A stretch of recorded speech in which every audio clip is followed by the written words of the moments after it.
आज शुक्रवार है।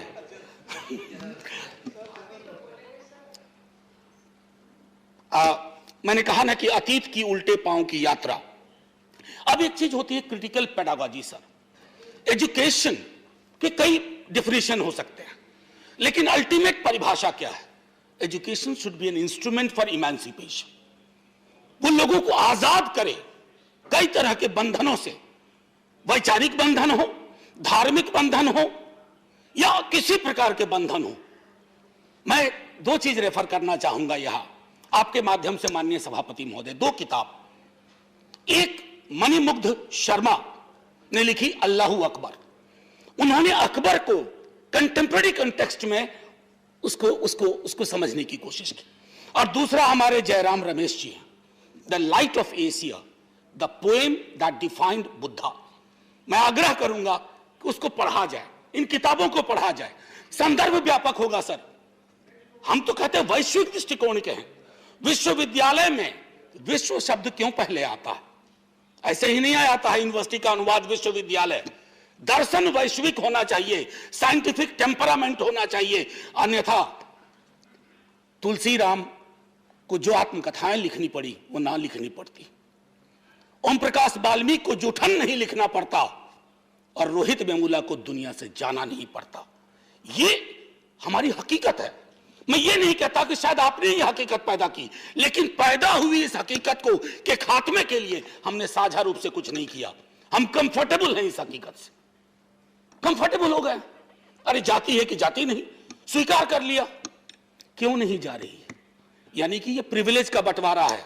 जो प्रिविलेज्ड हैं उनको खुशी है कि रिचुअल सिंबॉलिक बातें बोल करके बाकी बनी रहे जाति। इसी सदन में जितने लोग होंगे उनमें से कई को शिक्षा के लिए जो संघर्ष करना पड़ा होगा, हम में से बहुतों को नहीं करना पड़ा।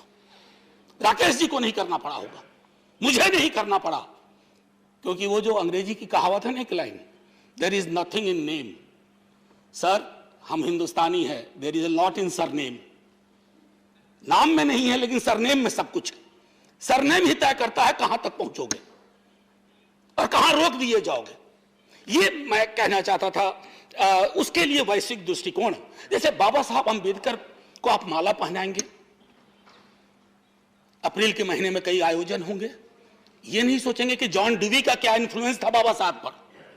जॉन डुवी से बाबा साहब को अलग कर देंगे, कुछ हासिल नहीं होगा।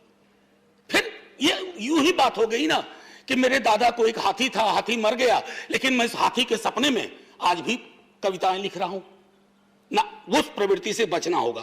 फिर मैं कहना चाहता हूं सावित्रीबाई फुले ने मैकॉले के बारे में क्या कहा, मॉडर्न एजुकेशन के बारे में क्या कहा, इंग्लिश इंस्टीट्यूशन और एजुकेशन के बारे में क्या कहा।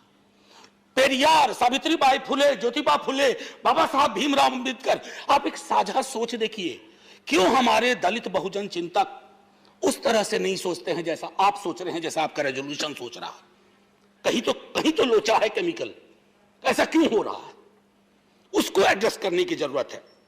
सर क्वालिटी, आज भी हमारे यहां क्वालिटी ऑफ एजुकेशन की बात नहीं होती है। अक्सर हम आंकड़ों में देखते हैं कि इतना पेनिट्रेशन हुआ, इतना हुआ, ये नहीं देखते कि गुणवत्ता पे कितना काम हुआ, एक्सेस पे कितनी बात हो रही है।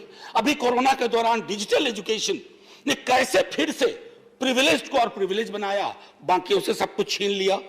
अभी बताऊं, रिसर्च की बात कर रहे हैं, एमफिल खत्म कर दिया गया सर, कोई आधार। न्यू एजुकेशन पॉलिसी आई, बहुत उसके गाने गाए जा रहे हैं, लेकिन मैं दुख के साथ कहता हूं सदन में न्यू एजुकेशन पॉलिसी पर चर्चा। सर दुख इसलिए कह रहा हूं माननीय सभापति जी, मैं आपके समक्ष इसलिए भी कह रहा हूं कि आप बहुत गंभीरता से सुनते हैं। दुख इसलिए होता है ना कि साल दर साल मुझसे पहले कई लोग बोल गए होंगे, पिछले सदन में, पिछले के पिछले में, लेकिन कुछ हमारी सामाजिक हकीकत है ना, वो जा नहीं रही है। और जब तक वो हकीकत नहीं जाएगी सर, मैं फिर से सर एक मिनट का टाइम लूंगा।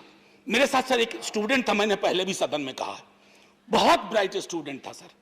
10वीं के हमसे हमेशा उसके अच्छे अंक आते थे, और वो 10वीं के बाद जब मैंने पता किया वो कहां गया, सर वो चाय की दुकान खोल के बैठ गया, क्योंकि फर्स्ट जनरेशन लर्नर था।